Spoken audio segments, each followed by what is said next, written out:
Hi, this is Madhu Bhatt from CSA Bangalore.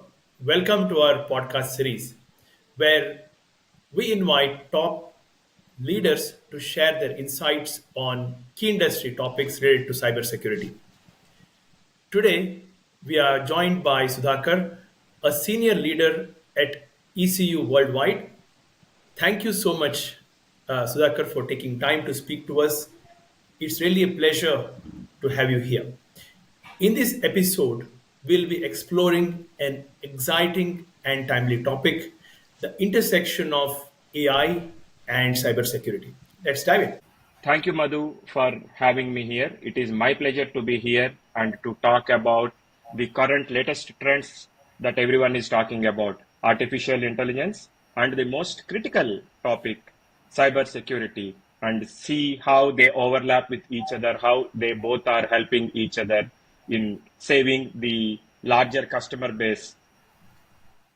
Yeah, thank you so much again. So, people talk a lot about AI. AI is doing this, AI is doing that, and then people have lot of expectations. So, how do you think AI is streamlining cybersecurity operations through automations from your perspective? You are correct, and it is a fact that AI is doing a lot many things than what it used to do for long, right? But if you ask me, what is AI doing on streamlining the cybersecurity operations? One, for any intelligence to happen, you need the foundation strong. So if you and I are given hot coffee, we take it with each sip. That doesn't happen with a not necessarily newly born, but say a 3-year-old kid. For him or her, it takes some time to understand that, you need to have coffee in this fashion. Otherwise, you will, hurt yourself. You will burn your tongue. The point there is the foundation, and that foundation is data. So for artificial intelligence to work better, you need the foundation data to be really strong. So once we have the data which is cleansed with the right context, it can definitely help people to have better and efficient ways to do routine, mundane activities. Now, coming back to cybersecurity operations, typically what is cybersecurity? You do monitoring, that is on the proactive side, and God forbid if something were to happen, you will need to react to it, to respond to it, and ensure that the risk that was identified got mitigated. That is the cybersecurity, right? So on the AI part, it definitely is helping us in having better log analysis because you have lots and lots and lots. You will not believe like they are in, gigabits and terabytes of data. If you look at something like QRadar or Splunk, the SAEM tools, you get bombarded with so much of data. So all of that data, rather than the costly SAEM tools scrubbing them, you can actually have relevant log analysis so that the engine actually works only on the cleansed or filtered or relevant data only. That is one. The second component is ensuring that the vulnerability scanning is happening at right levels. Of course, the third thing, like I said, threat detection, because it is always better to be proactive than reactive.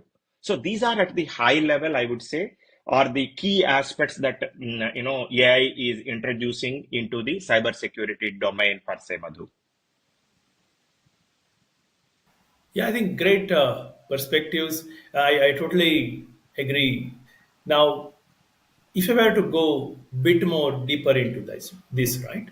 So, what do you think are the best practices for integrating artificial intelligence into security orchestration, automation response from your perspective? So if you look at the SOAR, there are I generally put it into 4 or 5 buckets. Okay.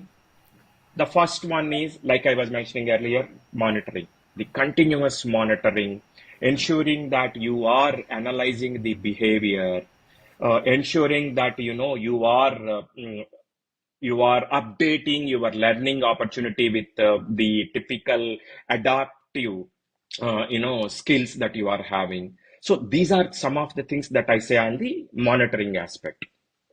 Then you do collaboration between, like I say, human stupidity and artificial intelligence. You need to do that bridge, and then do the threat hunting, ensuring that you actively seek the insights from either dark web or the current trends that are happening in the industry, and taking care of that collaboration is very important. The last thing I say is the machine learning, because that actually gives you the newly formed trends, the behaviors that you can actually focus on, and then work on this advanced threat detection and remediation to ensure that you have these zero-day vulnerabilities and insider attacks addressed and tackled at the right time. Excellent, excellent.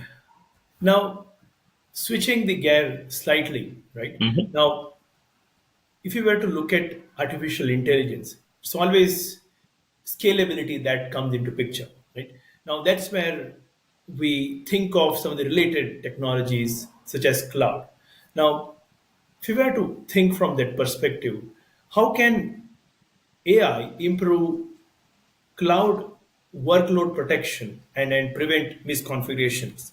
From my perspective, one of the reasons where cloud might get into the cyber issues is misconfiguration. So from your perspective, how can this happen?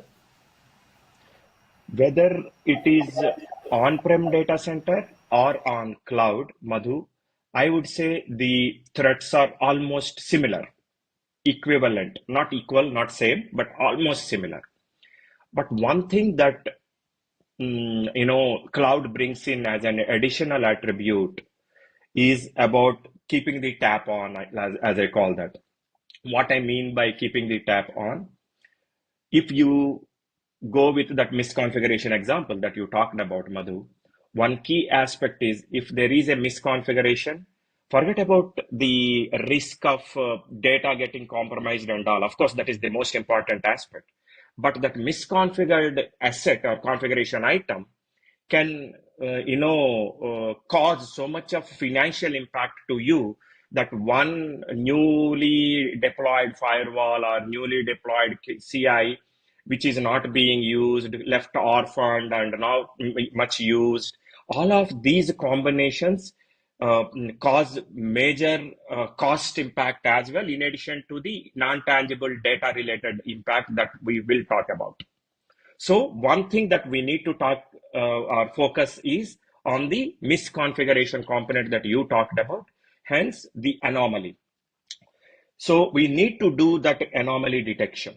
What you mean by anomaly can be, like I said, a rule that got created which is not being used, a CI that got spun off that is not being used, uh, you know, uh, or for that matter, a zombie device which is just there in your system ready to be attacked, because you do not know that that device is there, that setup is there, and that is being exposed to cloud and to external hackers or threat people with bad intentions.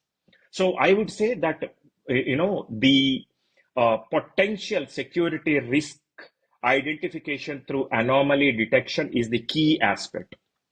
Then analyzing that configuration data to identify the deviations, identify what is not working as per the best practice, or focusing on the minimizing the vulnerabilities and creating the best or optimal posture from the security standpoint.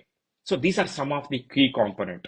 Of course, you do have the advantages from the cloud perspective, like reviewing your landing zone from cloud viewpoint, ensuring that your cloud security posture management is better, ensuring that your machine learning algorithms are helping you in identifying the threat detection, uh, without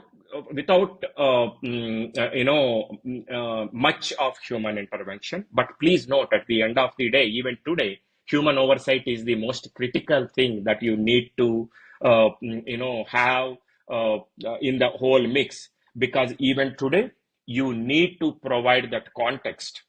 And coming back to the original foundation point that I was talking about, data, with data still getting evolved, having the right context, with all that components, Madhu, it becomes very important that keeping the human at the center to provide that context, and at the outer data layer, the technology can definitely provide you the overall perspective and can help improve this security posture in holistic standpoint. So true, so true. Great perspective. Now, moving slightly into where we are, right? See, we are, if you were to look at it, initially we used to have just single kind of cloud environment, private cloud, and things like that. Now, organizations are moving towards mixed workload, then hybrid cloud, and then many more, right? So I think to think from that perspective, what do you think the roles that artificial intelligence play in securing multi-cloud and hybrid environments? Whether we talk about single cloud or multi-cloud, Madhu, the concepts that we talked about in the previous question are almost similar. However, there are 4 or 5 things that I would say get added when you talk about multi-cloud. The first one, of course, is the ingress and egress. Once you have the hybrid environments, you need to keep a close watch on the payment aspect of the data that is getting pushed in and pushed out. Typically, cloud service providers always encourage you to have the data in, but taking the data back is where you definitely need to pay more. That is on the commercial aspect of it. Now, from the cyber security standpoint, one thing that actually gets added when you talk about multi-cloud is how you are marrying two clouds into one, right? Because you can have the best of the security system, but Madhu, we always say you are as strong as your weakest link, right? All you need for the perpetrator to enter to your secured environment is one loophole. So, zero trust implementation is one key focus area, Madhu, that is happening of late. While it has been there for about 3, 4 years, GTNA, but that zero trust implementation with the multi-cloud is one key aspect. The second thing is adaptive security. So what you are doing on, Azure being an example, that the same or similar thing you need to, implement on the AWS side, or OCI or GCP for that matter. But the point is that adaptive security component. So you need to ensure that whatever you are doing on one side is getting replicated and reflected on the other side, so that that handshake is there properly. The third thing is that data integration. You know, Especially when you use a lot of APIs and EDIs and data transfers, you need to ensure that integration is very tightly coupled, so that there are no weak points, that someone can spoof that data that is getting exchanged and all.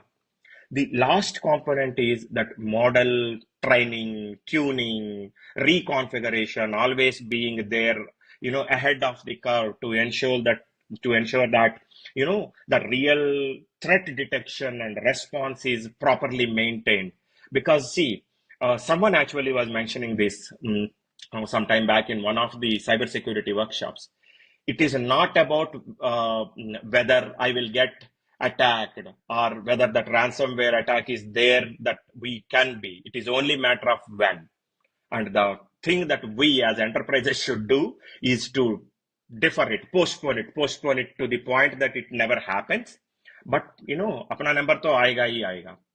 The only thing is when. And for a change, we pray, wish, hope that, that happens at fag end, not now, not immediate. So that is the reason we need to ensure that the cybersecurity golden triad principle of confidentiality, integrity, and availability is at the foremost component when you are talking about whether cloud, multi-cloud, on-prem, but the security component is so critical and important for any enterprise to ensure that you are providing right support to your key stakeholders, whether it is B2C, B2B, internal, external, it doesn't matter, Madhu. Yeah, fantastic. I think thank you so much. So beautiful, right? So you touched upon some of the crux of where what are the key elements of AI, which is data. Then when we talked through cloud, which is so kind of related technology, and then we also talked about how organizations basically need to look at, right, how do we prevent some of these cyber attacks and so much. So thank you so much, Sudhakar, and thanks all for watching. Yeah, we will come up with many more podcasts like this. Thank you. Bye. Bye bye. Thanks for the opportunity, Yeah. Madhu.